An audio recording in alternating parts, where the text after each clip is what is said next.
ಬುದ್ಧಿರ್ಬಲಂ ಯಶೋಧೈರ್ಯಂ ನಿರ್ಭಯತ್ವಂ ಅರೋಗತ ಅಜಾಢ್ಯಂ ವಾಕ್ಪಟುತ್ವಂಚ ಹನುಮತ್ ಸ್ಮರಣಾತ್ ಭವೇತ್.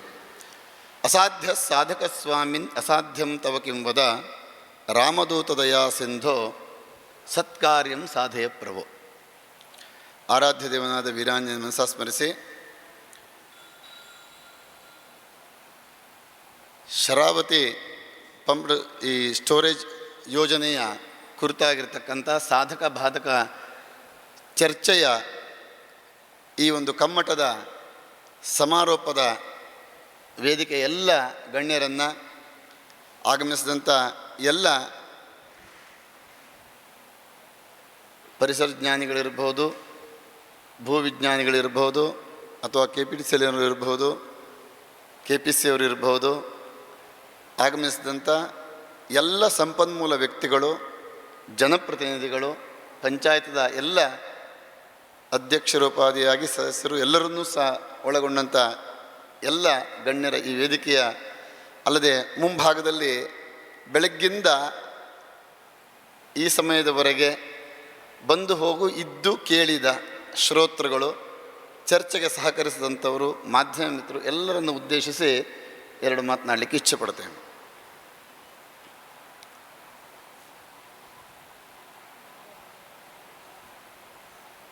ಜಾಣ ಕುರುಡ ಮತ್ತು ಜಾಣ ಕಿವುಡ.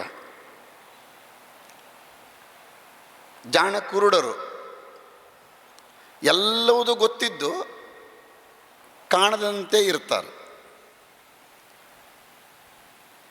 ಜಾಣ ಕಿವುಡರು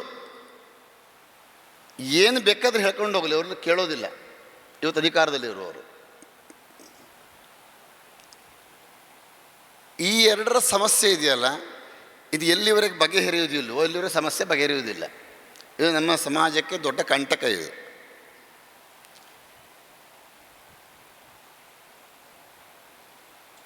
ಶರಾವತಿ ಪಂಪ್ ಸ್ಟೋರೇಜ್ ಯೋಜನೆ ರದ್ದಾಗಬೇಕು ಅನ್ನೋದು ಒಂದು ಭಾಗ, ಇಡೀ ಪಶ್ಚಿಮ ಘಟ್ಟದ ರಕ್ಷಣೆ ಆಗಬೇಕು ಅನ್ನೋದು ಮಹತ್ವದ ಭಾಗ.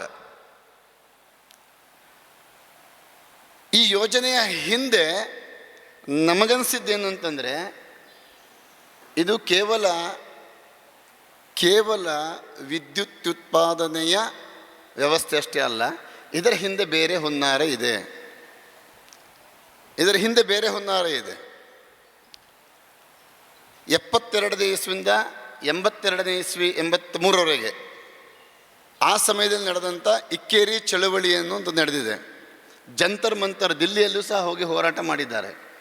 ಆ ಸಂದರ್ಭದಲ್ಲಿ ಹೋರಾಟ ಆದ ಸಂದರ್ಭದಲ್ಲಿ ಇದೇ ಸಾಗರದಲ್ಲಿ ಗಾಂಧಿನಗರ, ಇನ್ನೊಂದು ನಗರ 2-3 ಸೃಷ್ಟಿ ಆಯಿತು. ಯಾಕೆಂದರೆ ರಾತ್ರಿ ಅಲ್ಲಿರ್ತಕ್ಕಂಥ ಕುಟುಂಬದವರನ್ನು ಲಾರಿಲೆ ತುಂಬಿಕೊಂಡು ತಗೊಬಂದು ಬೇರೆ ಕಡೆ ಕೂರಿಸೋರನ್ನು ಸ್ಥಳಾಂತರ ಮಾಡಿಸಿದರು. ಆ ಸಂದರ್ಭದಲ್ಲಿ ಮಾಡಿದಂಥ ಹೋರಾಟ ಯಾಕಾಗಿ ಹೋರಾಟ, ಅದಕ್ಕೂ ಮತ್ತು ಇದಕ್ಕೊಂದು ಸಂಬಂಧ ಇದೆ ಅನ್ನೋದು ನಮಗನ್ನಿಸ್ತಾ ಇದೆ. ಭೂಗತ ನಿಕ್ಷೇಪವನ್ನು ಆ ಸಂದರ್ಭದಲ್ಲಿ ಅಧ್ಯಯನವನ್ನು ಮಾಡಿಕೊಂಡು ವಿದೇಶಿ 5 ಕಂಪನಿಗಳ ಜೊತೆಗೆ ಒಪ್ಪಂದ ಆಗಿ ಬಂಗಾರ ನಿಕ್ಷೇಪ ಇದೆ ಹೇಳುವುದನ್ನು ಅಲ್ಲದೆ ಸಾಧಾರಣ 3 ಲಕ್ಷ ಕೋಟಿಗಿಂತ ಹೆಚ್ಚಿನ ಒಪ್ಪಂದ ಆ ಸಂದರ್ಭದಲ್ಲಿ ನಡೆದಿದೆ ಅನ್ನೋದೊಂದು ಮಾಹಿತಿ ಇದೆ. ಇದು ಭೂಗತವಾಗಿ ಈಗ ನಡೀತಾ ಇದೆ ಸುರಂಗ ಮಾರ್ಗದಲ್ಲಿ. ಬಹುಶಃ ಬಂಗಾರ ತೆಗಿಲಿಕ್ಕೆ ಮತ್ತೆ ಹೊರಟ್ರೆ ಅಂತ ಆ ಯೋಜನೆ ಆವತ್ತು ಕೈ ಬಿಟ್ಟಿದ್ರು. ಜಂತರ ಮಂತ್ರದಲ್ಲಿ ಹೋರಾಟ ಆದ ನಂತರದಲ್ಲಿ ಕೈಬಿಟ್ಟು ಅಧಿಕೃತವಾಗಿ ಶಾಶ್ವತವಾಗಿ ಕೈಬಿಟ್ಟರು. ಇಲ್ಲಿ ಭೂಗತ ಯೋಜನೆ ಮಾಡೋದಿಲ್ಲ ಅಂಥೇಳಿ ಆ ದಾಖಲೆಯನ್ನು ತೆಗೆಸಲಿಕ್ಕೆ ಒಂದು ಪ್ರಯತ್ನ ಮಾಡ್ತಾ ಇದ್ದೇನೆ. ಆ ದಾಖಲೆ ನೀವು ಅಧಿಕೃತವಾಗಿ ಸರ್ಕಾರದಲ್ಲೇ ಕೈಗೊಂಡ ತೀರ್ಮಾನ, ಇವತ್ತು ಯಾವ ಆಧಾರದಲ್ಲಿ ಭೂಮಿಯೊಳಗಡೆ ಕೆಲಸ ಮಾಡಲಿಕ್ಕೆ ಹೊರಟಿದ್ದೀರಿ, ಇದು ವಿಚಾರ ಮಾಡಬೇಕಾದದ್ದು. ಹಾಗಾಗಿ ಬಹಳ ಅನುಮಾನಕ್ಕೆ ಎಡೆ ಆಗ್ತಾ ಇದೆ. ಎಲ್ಲೋ ವ್ಯವಹಾರಗಳ ಕರಿನೆರಳು ಬಿದ್ದಿದೆಯೋ ಅಂಥೇಳಿ. ಇದರಲ್ಲಿ ಯಾರ್ಯಾರು ಮಾರಾಟ ಆಗಿದ್ದಾರೆ ಅಂತ ಗೊತ್ತಿಲ್ಲ. ಈ ವ್ಯವಹಾರದಲ್ಲಿ 2009, 10, 11 ಆ ಸಂದರ್ಭದಲ್ಲಿ ನಡೆತಕ್ಕಂಥ ಹೋರಾಟದ ಸಂದರ್ಭದಲ್ಲೇ ನಾವು ಆವತ್ತೇ ಹೇಳಿದ್ವಿ ಈ ಯೋಜನೆ ಬಗ್ಗೆ. ಬಹುಶಃ ಜನ ಅದನ್ನು ಲಕ್ಷ್ಯ ವಹಿಸಲಿಲ್ಲ. ಜಾಣ ಕುರುಡರು ಅಂತ ಅವತ್ತು ನಾವು ಹೇಳಿದಾಗ ಬಹುಶಃ ಅದು ಹುಡುಗಾಟಿಕೆ ಅಂತ ಅನಿಸಿರ್ಬೋದು ಅವರಿಗೆ, ನಾವು ಆಡಿದಂಥ ಮಾತು. ಇದೇ ವೇದಿಕೆಯಲ್ಲಿ ನಾವು ಮಾತಾಡಿದ್ದು ಆ ಸಂದರ್ಭ ಸುಮಾರು ಒಂದು 4,500 ಜನಗಳಿದ್ದರು ಆ ವೇದಿಕೆಗೆ ಮುಂಭಾಗದಲ್ಲಿ ಸಭೆಗೆ. ಜೊತೆಗೆ ಇಲ್ಲಿಂದ ನಾವು ಗೇರ್ಸೊಪ್ಪ ನದಿಯಿಂದ ಪೇಟೆಯಿಂದ ಮೆರವಣಿಗೆ ಮುಖಾಂತರ ಹೋಗಿ KPCಗೆ ಮುತ್ತಿಗೆಯನ್ನು ಹಾಕಿ ಆ ಸಂದರ್ಭದಲ್ಲಿ ಕೇಳಿದ್ವಿ ನಾವೆಲ್ಲ ಕೆಲವೊಂದಿಷ್ಟು ಬೇಡಿಕೆಗಳನ್ನು. ಯಾವ ಬೇಡಿಕೆ ಕೇಳಿದ್ವಿ? ಹೊಸ್ತೇನೂ ಕೇಳಿರಲಿಲ್ಲ. ಯಾಕೆಂದರೆ ನಿಮ್ಮ ಅಭಿಪ್ರಾಯನೂ ಡ್ಯಾಮ್ ಕಟ್ಟಾಗಿದೆ, ಯಾರಿಗೂ ತೊಂದರೆ ಆಗಲಿಲ್ಲ.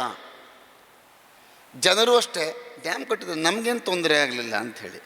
ಕಟ್ಟುವಾಗ ಯೋಚನೆ ಮಾಡಿದರೆ, ಕಟ್ಟುವಾಗ ನಾವು ಇದಕ್ಕೆ ನಿರ್ಬಂಧ ಮಾಡಿದರೆ ಇವತ್ತು ನಾವು ಈ ಪರಿಸ್ಥಿತಿ ಅನುಭವಿಸ್ತಿರಲಿಲ್ಲ, ಅಥವಾ ನಮಗಿವತ್ತು ಅನ್ಯಾಯ ಆಗ್ತಿರಲಿಲ್ಲ. ಏನು ಅನ್ಯಾಯ ಆಗಿದೆ? ಏನು ನ್ಯಾಯ ಸಿಕ್ಕಿದೆ ಅಂತ ಬೇಕಲ್ಲ. ಏನು ನ್ಯಾಯ ಸಿಕ್ಕಿಲ್ವೋ ಅದೆಲ್ಲೋ ಅನ್ಯಾಯ ಆಗಿದೆ ಅಂತಲೇ ಅರ್ಥ. 2000ನೇ ಇಸ್ವಿಯಿಂದ ಇಲ್ಲಿಗೆ 25 ವರ್ಷಕ್ಕೆ ನೀವು ಮಾಡಿದಂಥ ಉತ್ಪಾದನೆ, 2002ನೇ ಇಸ್ವಿಯಲ್ಲಿ ರಾಷ್ಟ್ರಪತಿ ಪ್ರಶಸ್ತಿ ಸಹ ಬಂತು ಗೇರ್ಸಪ್ಪ ಡ್ಯಾಮಿಗೆ. ಬಂದಿದೆ ಅಲ್ವಾ? KPC ರಿಲೇ ಇದ್ದಾರೆ, ಬಂತು. 240 ಮೆಗಾವ್ಯಾಟನ್ನು ಉತ್ಪಾದನೆ ಮಾಡಿ ಪ್ರಶಸ್ತಿ ಸಹ ಬಂತು. ನೀವು ಊರಿಗೇನು ಕೊಟ್ರಿ? ಊರಿಗೇನು ಕೊಟ್ರಿ? ನೀವು ಬಲಿದಾನ ಮಾಡಿದ್ದೇನು ಹೌದು, ಜನರದ್ದು ಯಾರ್ದು ಏನೂ ಹೋಗಿಲ್ಲ. ಆದರೆ ಜನರ ಬದುಕಿದೆಯಲ್ಲ, ಇದೇ ಕಾಡನ್ನು, ಇದೇ ಸ್ಥಳವನ್ನು ಅವಲಂಬಿಸಿ ಬದುಕನ್ನು ಕಟ್ಕೊಂಡಂಥವ್ರಲ್ವ. ನೀವು ಹೇಳ್ತೀರಿ 400 ಹೆಕ್ಟೇರ್ ಅಂತ, ದಾಖಲೆ ಹೇಳ್ತದೆ 1200 ಹೆಕ್ಟೇರ್ ಅಂತ ಹೇಳಿ. ಜಾಗ ಡ್ಯಾಮಿನ ಹಿಂಭಾಗದಲ್ಲಿ ಅರಣ್ಯ ಪ್ರದೇಶ ಹೋಗಿದ್ದು, ಮುಳುಗಡೆ ಆಗಿದ್ದು. ನಿಮ್ಮ ಲೆಕ್ಕನೇ ಇಟ್ಕೊಳ್ಳೋಣ, 400 ಹೆಕ್ಟೇರ್ ಜಾಗ ಹೋಯ್ತು ಅಂತ ಇಟ್ಕೊಳ್ಳೋಣ, ನಿಮ್ಮದೇ ಲೆಕ್ಕ, ನಮ್ಮದು ಬೇಡ. ಅದಕ್ಕೆ ಪರ್ಯಾಯವಾಗಿ 1 ಎಕರೆ ಜಾಗಕ್ಕೆ 2.5 ಎಕರೆ ಜಾಗ ನೀವು ಬೆಳೆಸಬೇಕಲ್ಲ ಅರಣ್ಯವನ್ನು. ಎಲ್ಲಿ ಬೆಳೆಸಿದ್ದೀರಿ ಅನ್ನುವ ದಾಖಲೆಯನ್ನು ಸಾರ್ವಜನಿಕರ ಮುಂದಿಡಿ. ಇದೇ ಶರಾವತಿ ನದಿಗೆ ಕಟ್ಟಿದಂಥ ಡ್ಯಾಮಿನ ಹಿಂಭಾಗದಲ್ಲಿ ಕಳ್ಕೊಂಡಂಥ ಭೂಮಿ, ಅರಣ್ಯ ಭೂಮಿಯ ಪರವಾಗಿ ನೀವು ಎಲ್ಲಿ ಅರಣ್ಯವನ್ನು ಬೆಳೆಸಿದ್ದೀರಿ ದಾಖಲೆಯನ್ನು ಕೊಡಿ. ಆ ಸಂದರ್ಭದಲ್ಲಿ ನೈಜವಾಗಿ ಮುಳುಗೋದಂಥದ್ದು ಏನು, ಎಷ್ಟು, ಅದನ್ನು ಮಾಹಿತಿಯನ್ನು ಕೊಡಿ. ಅಲ್ಲಿಂದ ಉತ್ಪಾದನೆ ಆದಂಥದ್ದು ಇಲ್ಲಿವರೆಗೆ ನೀವು ಏನು ಮಾಡಿದ್ರಿ? ಊರಿಗೆ ಒಂದು ದಾರಿ ಮಾಡಿಕೊಟ್ರ, ಬೀದಿ ದೀಪ ಮಾಡಿಕೊಟ್ರ, ಒಂದು ಮೋರಿ ಕೆಲಸ ಮಾಡಿಕೊಟ್ರ, ಒಂದು ಬ್ರಿಡ್ಜ್ ಮಾಡಿಕೊಟ್ರ. ಬ್ರಿಡ್ಜಿಗೂ ಹೋರಾಟ ಮಾಡಿದ್ದೆ, ಯಾವುದು ಮತ್ತು ಸುಲಭ ಸಿಕ್ಕಿದ್ದಲ್ಲ, ಎಲ್ಲ ಹೋರಾಟ ಮಾಡಿ ತಗೊಂಡಿದ್ದೆ. ನಮ್ಮ ಊರಲ್ಲಿ ಏನಾದರೂ ಆಗದಿದ್ದರೆ ಹೋರಾಟದಿಂದನೇ ಬಿಟ್ಟರೆ ಅನುಕೂಲ ಆಗಿದೆ ಅಂತ ಹೇಳಿ ಸಾಧ್ಯವೇ ಇಲ್ಲ. ಒಬ್ಬರಲ್ಲ ಒಬ್ಬರು ಕಣ್ಣೀರು ಹಾಕಿದ್ದೆ, ಒಬ್ಬರಲ್ಲ ಒಬ್ಬರು ಗುದ್ದಾಟ ಮಾಡಿದ್ದೆ.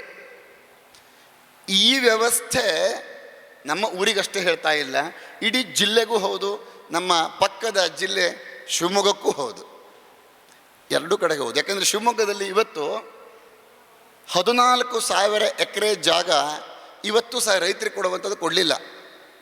9,000 ಎಕರೆ ಅರಣ್ಯ ಭೂಮಿ, 5,000 ಎಕರೆ ಅರಣ್ಯೇತರ ಭೂಮಿ ಜನರಿಗೆ ಸಿಗಬೇಕಾದ್ದು. ಆ ಸಂದರ್ಭದಲ್ಲಿ 12,000 ಕುಟುಂಬ ಏನು ಭೂಮಿ ಕಳ್ಕೊಳ್ತೋ ಆ ಕುಟುಂಬಕ್ಕೆ ಸಿಗಬೇಕಾದ ನ್ಯಾಯ. ಆ ಕುಟುಂಬದವ್ರು ಒಬ್ಬರೂ ಇವತ್ತು ಇಲ್ಲ, ಅವ್ರ ಮಕ್ಕಳಿಲ್ಲ, ಬಹುಶಃ ಮಕ್ಕಳು ಕೆಲವರು ಇರ್ಬೋದು. ಈಗ ಮೊಮ್ಮಕ್ಕಳ ಕಾಲಕ್ಕೆ ಅದು ಸಿಗ್ತದೋ ಇಲ್ಲೋ ಗೊತ್ತಿಲ್ಲ. ಇವರಿಗೆ ಮೀಸಲಾಗಿಟ್ಟಂಥ ಭೂಮಿ ಏನಿದೆಯಲ್ಲ, ಆ ಭೂಮಿಯಲ್ಲಿ ಮರಗಳೆಲ್ಲ ದೊಡ್ಡಾಗಿದೆ.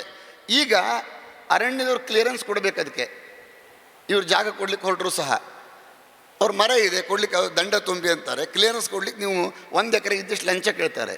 ಅಂದರೆ ಇವರು ಜಾಗ ಕಳ್ಕೊಂಡಿದ್ದಲ್ಲದೆ ಮತ್ತೆ ಲಂಚ ಕೊಟ್ಟುಕೊಂಡು ದಂಡ ಕಟ್ಟಿಕೊಂಡು ಭೂಮಿ ಪಡ್ಕೊಳ್ಬೇಕಾ?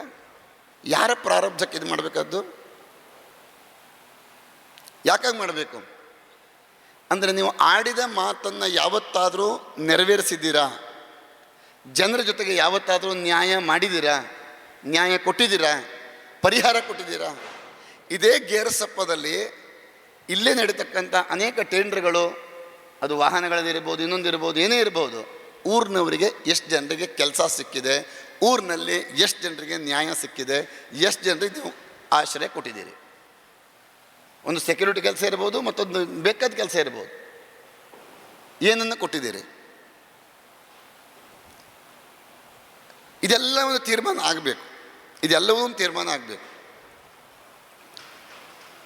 ಈ ವಿಚಾರದಲ್ಲಿ 500 ಅಡಿ ಆಳದಿಂದ 1,500 ಅಡಿ ಆಳಕ್ಕೆ ನೀವು ಅಂದರೆ 1.5 ಕಿಲೋಮೀಟ್ರು, 500 ಫೂಟಿಂದ 1.5 ಕಿಲೋಮೀಟ್ರು. ನೀವು ಮೀಟ್ರಲ್ಲಿ ಬೇರೆ ಹೇಳ್ತೀರಿ ಅಲ್ವಾ, 150 ಮೀಟ್ರಿಂದ ಅಂತ ಹೇಳಿ ತಗೋತೀರಿ, 500 ಮೀಟ್ರು ಅಂತ ಹೇಳಿ ತಗೋತೀರಲ್ವಾ, 1,500 ಮೀಟ್ರು. ಇಲ್ಲಿಂದ ನೀರನ್ನು ಪ್ರಕೃತಿಗೆ ವಿರುದ್ಧವಾಗಿ, ಯಾಕೆಂದರೆ ನೀರು ಪ್ರಕೃತಿಯಲ್ಲಿ ತಗ್ಗಿದ್ದಲ್ಲಿ ಹರಿತದೆ. ನೀವು ಮೇಲ್ಗಡೆ ತಗ್ಗನ್ನು ಮಾಡಿ ನೀರನ್ನು ಪ್ರವಾಹ ಮಾಡಿಸ್ತೀರಿ. ಅಲ್ಲಿ ನೀವು ಹೇಳಿದ್ರಿ 10 ಮೀಟ್ರ್ ಪೈಪು ಅಂತ ಹೇಳಿ, ಅಂದರೆ 30 ಅಡಿ ಪೈಪು ಅಂತ ಹೇಳ್ತೀರಿ, ಒಂದು 9 ಮೀಟ್ರ್ ಪೈಪು ಅಂತ ಹೇಳ್ತೀರಿ, 27 ಅಡಿ ಪೈಪು ಅಂತ. ಯಾವುದು ನಮಗೂ ಗೊತ್ತಿಲ್ಲ. ನೀವು ಎರಡನ್ನೂ ಹೇಳಿದ್ದೀರಿ, ಎರಡನ್ನೂ ನೀವು ಮಾತನಾಡುವಾಗ ಹೇಳಿದ್ದೀರಿ. ಅದು ಯಾವುದು ನಿಮಗೂ ಗೊತ್ತಿಲ್ಲ. ಬಹುಶಃ ಅದು 10 ಮೀಟ್ರ್ ಆಗುತ್ತೋ 20 ಮೀಟ್ರ್ ಆಗ್ತದೋ. ಆದರೆ ಅಷ್ಟಡಿಯ ಸುರಂಗವನ್ನು ತೆಗೆದು ಇಲ್ಲಿಂದ ನೀರನ್ನು ಮತ್ತೆ ಆ ಕಡೆ ಡೌನ್ ಮಾಡಿ ತಗ್ಗು ಮಾಡಿ ಕೊಡ್ತೀರಿ, ಅಲ್ಲಿಂದ ಮತ್ತೆ ಪಂಪ್ ಮಾಡಿ ತಗೊಳ್ತೀರಿ. ಇದು ಯಾಕೆ ಬೇಕು? ಅವಶ್ಯಕತೆ ಏನಿದೆ? ಅಷ್ಟೊಂದು ತ್ರಾಸದಾಯಕ ಆಗಿ ಕಷ್ಟವಾಗಿ ಪಟ್ಟು ಮಾಡಬೇಕಾದ ಅವಶ್ಯಕತೆಗಳು ಇದೆಯಾ? ನಮಗೆ ಕೆಲವು ಜನ ಕೇಳಿದ್ರು, ಕರೆಂಟ್ ಬೇಕು ಅಂತ ಹೇಳ್ತೀರಿ, ಅದರಿಂದ ಯೋಜನೆ ವಿರೋಧ ಮಾಡ್ತೀರಿ, ನಿಮಗೆ ಬುದ್ಧಿ ಇಲ್ಲ, ನೀವು ಅಧ್ಯಯನ ಮಾಡೋದಿಲ್ಲ ಅಂತಂದರು. ಹೌದು, ನಮಗೆ ಬುದ್ಧಿ ಇಲ್ಲದಿದ್ದು ಹೌದು, ಅಧ್ಯಯನ ಮಾಡದಿದ್ದದ್ದು ಹೌದು. ನಾವು ತಪ್ಪನ್ನು ಒಪ್ಕೊಳ್ಳೋದೆ. ಬುದ್ಧಿ ಇಲ್ಲ ನಮಗೆ, ಅಧ್ಯಯನ ಮಾಡಲಿಲ್ಲ. ಆದರೆ ನಮ್ಮಂಥ ದಡ್ಡ ಶಿಖಾಮಣಿಗಳು ಕೇಳುವ ಪ್ರಶ್ನೆಗಳಿಗೆ ನಿಮಗೆ ಯಾಕೆ ಉತ್ತರ ಕೊಡುತ್ತಂದರೆ, ನಾವು ಕೇಳಿದ ಪ್ರಶ್ನೆಗೆ ಸ್ವಲ್ಪ ಉತ್ತರ ಕೊಡಿ. ನಿಮ್ಮ ದೃಷ್ಟಿಯಲ್ಲಿ ನೀವು ಬುದ್ಧಿವಂತರಿದ್ದೀರಿ, ಆದರೆ ನಾವು ಕೇಳಿದ ಪ್ರಶ್ನೆ ಉತ್ತರ ಕೊಡಿ. ಆವಾಗ ನೀವು ಬುದ್ಧಿವಂತರು, ನಾವು ದೊಡ್ಡರು ಅಂತ ಒಪ್ಕೊಳ್ಳುವ. ಪ್ರಶ್ನೆ ಉತ್ತರ 4 ಗೋಡೆ ಮಧ್ಯೆ ಬೇಡ ನನಗೆ. ಪ್ರಶ್ನೆ ಉತ್ತರ ಸಾರ್ವಜನಿಕವಾಗಿ ಕೊಡಬೇಕು. ಯಾಕೆಂದರೆ ಪ್ರಶ್ನೆ ನಂದಲ್ಲ, ಅದು ನನ್ನೊಬ್ಬಂದಲ್ಲ, ಇಡೀ ಸಮಾಜದ ಪ್ರಶ್ನೆ, ಇಡೀ ಊರಿನ ಜನರ ಪ್ರಶ್ನೆ, ಇಡೀ ನೊಂದವರ ಪ್ರಶ್ನೆ, ಮುಂದೆ ನೊಂದಲಿಕ್ಕೆ ಇರುವಂಥವರ ಪ್ರಶ್ನೆ. ಕೆಲವು ಅಂದ್ಕೊಳ್ಬೋದು, ಎಷ್ಟು ಕುಟುಂಬ ಹೋಗ್ತದೆ ಅಲ್ಲಿ? ಬೇಗೋಡಿಲ್ಲ, ಗುರುಗಳದೊಂದು 20-22 ಎಕರೆ ಜಾಗ ಇದೆ, ಆಮೇಲೆ ಇನ್ನೊಬ್ಬರದೊಂದು 10 ಎಕರೆ ಜಾಗ ಇದೆ, ಇನ್ನೊಬ್ಬರೊಂದು 2-3 ಕುಟುಂಬ ಆಗ್ಬಿಟ್ರೆ ಇಡೀ ಬೇಗೋಡಿ ಊರೇ ಮುಗೀತು. ಅಲ್ಲಿ ಯಾರೂ ಇಲ್ಲ. ಮತ್ತೆ ಬೇಗೋಡಿಯಲ್ಲಿ ಹಾಡಿಗೆರೆಲ್ಲಾರು ಜನ ಇದ್ದಾರೆ. ಆ ಕಡೆಗೆ 272 ಎಷ್ಟು ಜನ ಇದ್ದಾರೆ ಸಂಖ್ಯೆ ಇದೆ. ಈ ಕಡೆ ಅದೂ ಇಲ್ಲ. ಅಷ್ಟು ಜನ ಮುಗಿಸ್ಬಿಟ್ರೆ ಮುಗೀತು ಅಂಥೇಳಿ, ಅಷ್ಟು ಜನರನ್ನು ಕಳಿಸೋದಲ್ಲ, ಮುಗಿಸಿದ್ರೆ ಮುಗೀತು ಅಂತೂ ಇರ್ಬೋದು, ಗೊತ್ತಿಲ್ಲ. ಆದರೆ ನಾವು ಖಡಾಖಂಡಿತವಾಗಿ ಇವತ್ತು ಹೇಳ್ತಾ ಇದ್ದೇನೆ, ನೀವು ಆ ಯೋಜನೆ ಮಾಡುವಾಗ ಮೊದಲು ನನ್ನನ್ನು ಮುಗಿಸಿ ಮುಂದೆ ಹೋಗಬೇಕು. ನನ್ನ JCB ಹಚ್ಕೊಂಡು ಹೋದ್ರೂ ಅಡ್ಡಿಲ್ಲ, ನಾನು ಅಡ್ಡ ಮಲ್ಗೋನೆ.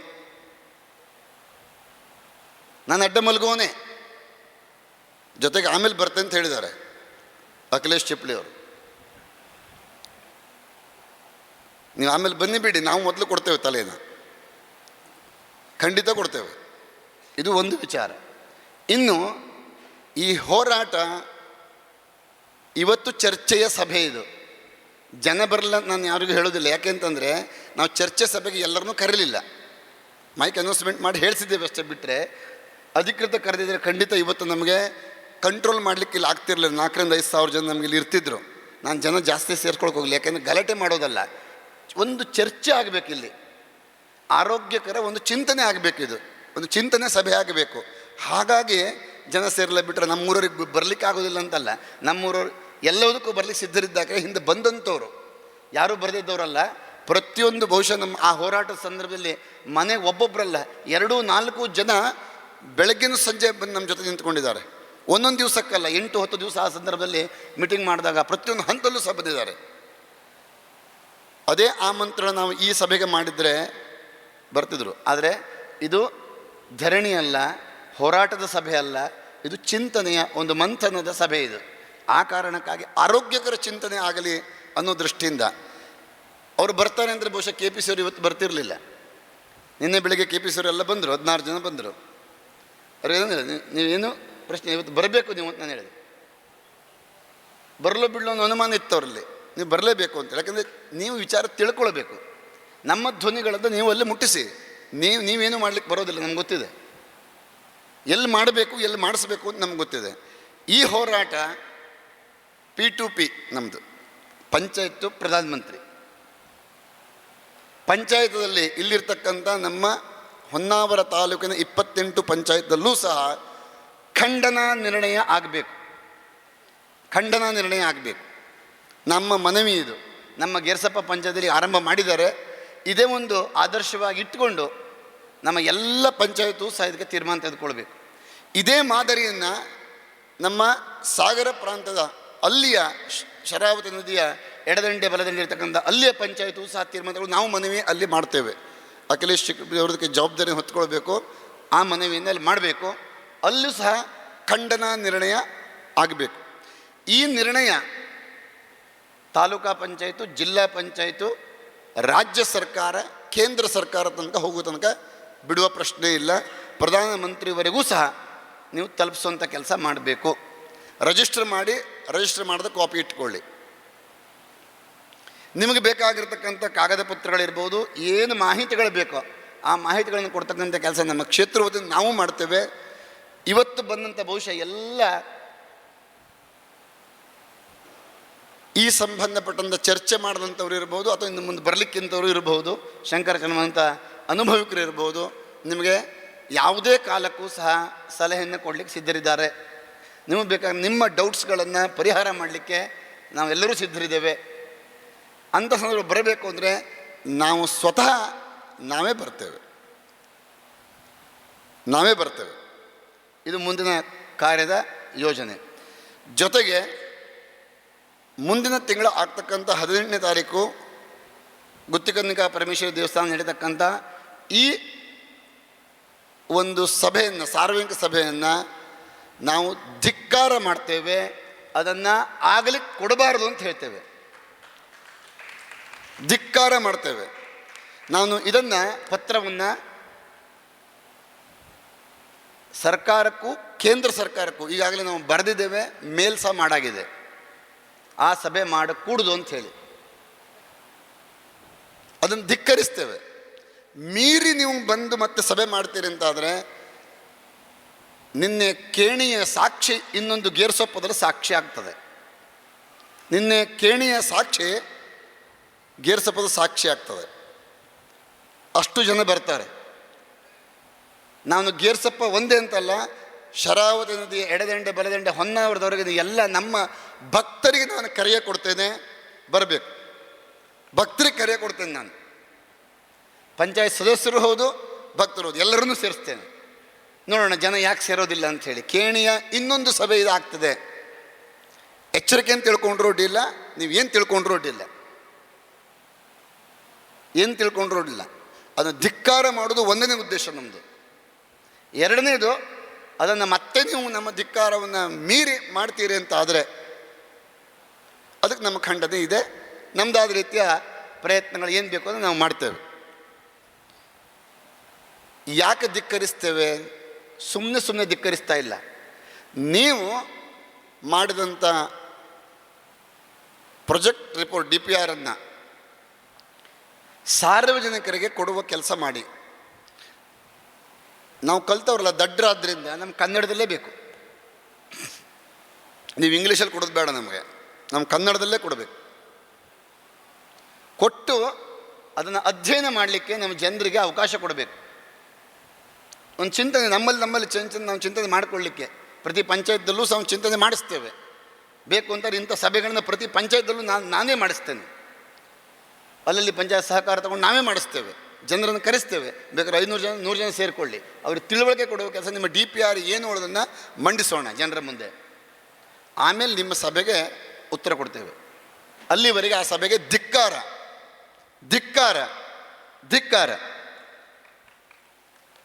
ಅದರಲ್ಲಿ ಯಾವುದೇ ರೀತಿಯ ರಾಜಿ ಇಲ್ಲ.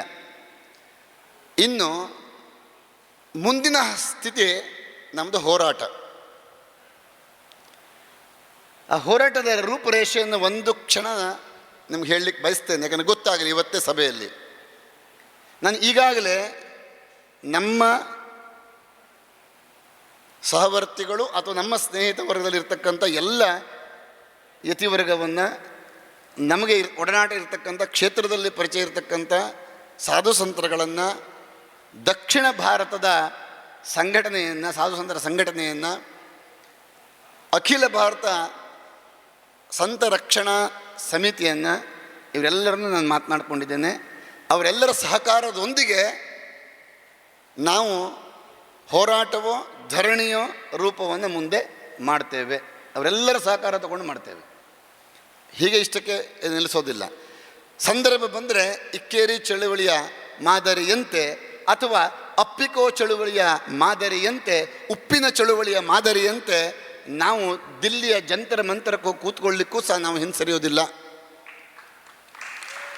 ನಮ್ಮ ಧ್ವನಿ ಇಲ್ಲಷ್ಟೇ ಅಲ್ಲ, ಬೆಂಗಳೂರಿನ ವಿಧಾನಸಭೆಗಷ್ಟೇ ಅಲ್ಲ, ದಿಲ್ಲಿಯವರೆಗೂ ಸಹ ಮುಟ್ಟಿಸ್ಲಿಕ್ಕೆ ನಾವು ಸಿದ್ಧರಿದ್ದೇವೆ ಎನ್ನುವ ಮಾತಿನೊಂದಿಗೆ ನಮ್ಮ ಇವತ್ತಿನ ಈ ಸಭೆಗೆ ನನ್ನ ಮಾತನ್ನು ವಿರಮಿಸ್ತಿದೆ. ಮಾಧ್ಯಮದವರಲ್ಲಿ ಒಂದು ವಿನಂತಿ, ನೀವು ಮಾರಾಟ ಆಗಬೇಡಿ, ನೀವು ಮಾರಾಟ ಆಗಬೇಡಿ. ಬೇಸರ ಆಗಬಹುದು ನಾನು ಹೇಳಿದಂಥ ಮಾತು, ರೆಕಾರ್ಡು ಮಾಡಿಕೊಳ್ಳಿ. ಯಾಕೆಂದರೆ ನನಗೆ ಈ ಕಾರ್ಯಕ್ಕೆ ಇಳಿದ ತಕ್ಷಣ ಬೆದರಿಕೆ ಬಂದಿದೆ.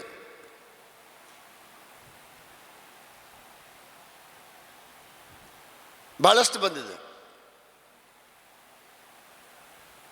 ನೀವು ಮಾರಾಟ ಆಗಬೇಡಿ, ನೀವು ಪಾರದರ್ಶಕವಾಗಿರಿ. ನಮ್ಮ ಧ್ವನಿನ ಜನಕ್ಕೆ ಮುಟ್ಟಿಸಿ, KPC ಅವರಿದ್ರೆ ಅವ್ರ ಧ್ವನಿಯನ್ನು ಜನಕ್ಕೆ ಮುಟ್ಟಿಸಿ. ನೀವು ಪಾರದರ್ಶಕವಾಗಿರಿ. ನೀವು ಸೇತು ಬಂಧ ಆಗಬೇಕು. ನೀವು ನದಿಯ ಎಡದಡ ಬಲದಂಡ ಇದೆಯಲ್ಲ, ಸೇರಿಸುವಂಥ ವ್ಯಕ್ತಿಗಳು ಸೇತುವೆ ನೀವು ಆಗಬೇಕೇ ವಿನಃ ನೀವು ರಾಜಕೀಯ ಮಾಡಬಾರ್ದು. ನೀವು ರಾಜಕೀಯ ಮಾಡಬಾರ್ದು. ನೀವು ಪದ್ಮಪತ್ರ ಇದ್ದಂಗಿರಬೇಕು, ಯಾವುದನ್ನು ಅಂಟಿಸ್ಕೊಳ್ಬಾರ್ದು. ಬಹುಶಃ ನಮಗೆ ಬಹಳ ಬೇಜಾರಿದೆ ಅಂಟಿಸ್ಕೊಂಡಿದ್ದಾರೆ ಅಂಥೇಳಿ. ಈ ಮಾತು ನಮಗೆ ಬಹಳ ಬಾರಿ ಬಂತು. ಚರ್ಚೆ ಮಾಡಲಿಕ್ಕೆ ಸಿದ್ಧರಿಲ್ಲ, ನಾವು ಚರ್ಚೆ ಮಾಡಲಿಕ್ಕೆ ನಾನು ಸಿದ್ಧನಿದ್ದೇನೆ. ನನಗೆ ಹೇಳಿದ್ರು, ನೀವು ಮೂರ್ಖರು, ನೀವು ಬುದ್ಧಿ ಇಲ್ಲ ಅಂತ ಹೇಳಿದ್ರು, ನೀವು ತಿಳುವಳಿಕೆ ಇಲ್ಲದೆ ಮಾತಾಡ್ತೀರಿ ಅಂತಂದರು. ತೊಂದರೆ ಇಲ್ಲ, ನಾನು ಈಗ ತಿಳುವಳಿಕೆ ರೆಡಿ ಇಟ್ಕೊಂಡಿದ್ದೇನೆ. ಯಾವತ್ತು ಬಂದರೂ ಸಹ ಚರ್ಚೆಗೆ, ನಿಮ್ಮ ಯಾವ ಜಿಜ್ಞಾಸೆಗೆ ಉತ್ತರ ಕೊಡಲಿಕ್ಕೆ ನಾನು ಸಿದ್ಧನಿದ್ದೇನೆ. ಮಾಧ್ಯಮದವ್ರ ಜೊತೆಗೆ ಚರ್ಚೆಗೆ ನಾನು ಸಿದ್ಧ ಇದ್ದೇನೆ. ನೀವು ಕಲ್ತ್ಕೊಂಡಿದ್ದೀರಿ ಅಂತಾರೆ ಖಂಡಿತ ನನ್ನ ಕಲಿಕೆಯನ್ನು ಸ್ವಲ್ಪ ನೋಡ್ಬಿಡೋಣ. ನಂದು ಸ್ವಲ್ಪ ಕಲಿಕೆ ಇದೆ, ಜಾಸ್ತಿ ಇಲ್ಲ, ನೋಡೋಣ. ಅದಕ್ಕೂ ನಾವು ಸಿದ್ಧರಿದ್ದೇವೆ. ಯಾಕೆಂದರೆ ನೀವು ಎಷ್ಟು ಪಾರದರ್ಶಕವಾಗಿರ್ತೀರೋ ಸಮಾಜಕ್ಕೆ ನ್ಯಾಯ ಕೊಡಿಸ್ಲಿಕ್ಕೆ ನೀವು ಅಷ್ಟೇ ಕಾರಣೀಕರ್ತರಾಗಿರ್ತೀರಿ. ನಾನು ಅದನ್ನು ಬಯಸ್ತೇನೆ, ನಿಮ್ಮಿಂದ ನಾನು ಅದನ್ನು ಬಯಸ್ತೇನೆ. ಹಾಗಾಗಿ ನಾನು ಆರಂಭದಲ್ಲಿ ಹೇಳಿದ್ದು, ಜಾಣ ಕಿವುಡರು, ಜಾಣ ಕುರುಡರು, ಇದೆರಡೂ ಆಗಬಾರ್ದು, ಯಾರೂ ಆಗಬಾರ್ದು. ಇದಿಷ್ಟನ್ನು ಹೇಳ್ತಾ ಎಲ್ಲರಿಗೂ ಸಹ ಆ ಭಗವಂತ ಸದ್ಬುದ್ಧಿಯನ್ನು ಕೊಡಲಿ, ಸಂಘಟನಾ ಶಕ್ತಿಯನ್ನು ಆ ಆಂಜನೇಯ ನೀಡಲಿ. ಅಘಟಿತ ಘಟನಾ ಪಟುವಾಗಿರ್ತಕ್ಕಂಥ ಆಂಜನೇಯನ ಅನುಗ್ರಹದೊಂದಿಗೆ ಯಾವುದು ಅಸಾಧ್ಯವೋ ಅದನ್ನು ನೀವು ಮಾಡಲಿಕ್ಕೆ ಹೊರಟಿದ್ದೀರಿ. ಆದರೆ ಆ ಅಸಾಧ್ಯವನ್ನು ನೀವು ಮಾಡಲಿಕ್ಕೆ ಹೊರಟ ಸಾಧನೆಯನ್ನು ಅದನ್ನು ಅಸಾಧ್ಯ ಮಾಡುವ ಶಕ್ತಿ ನಮಗೆ ಆಂಜನೇಯ ಕೊಡಲಿ ಅಂತ ಹೇಳಿ ನಾವು ಎಲ್ಲರನ್ನ ಆಂಜನೇಯಲ್ಲಿ ಪ್ರಾರ್ಥಿಸಿ ಹಾರೈಸಿ ನಮ್ಮ ಮಾತಿಂದ ವಿರಮಿಸ್ತೇವೆ. ಶುಭಂ ಭೂಯಾತ್. ಪ್ರಕೃತಿ ನಮಗೆ ಪೂರಕವಾಗಬೇಕು ಎಂದಾದರೆ ನಮ್ಮ ಜೊತೆಗೆ ಪ್ರಾಣಿ ಪಕ್ಷಿಗಳು, ಗಿಡಮರ, ಬಳ್ಳಿ ಎಲ್ಲವೂ ಜೀವಂತವಾಗಿರಬೇಕು. ಅಭಿವೃದ್ಧಿಯ ಹೆಸರಿನಲ್ಲಿ ಅವುಗಳು ನಶಿಸಲ್ಪಟ್ಟರೆ ಇಡೀ ಮನುಕುಲವೇ ನಶಿಸಿದಂತೆ ಎನ್ನುವ ಸಂದೇಶ ನೀಡಿದ ಗುರೂಜಿಯವರಿಗೆ ಧನ್ಯವಾದಗಳು.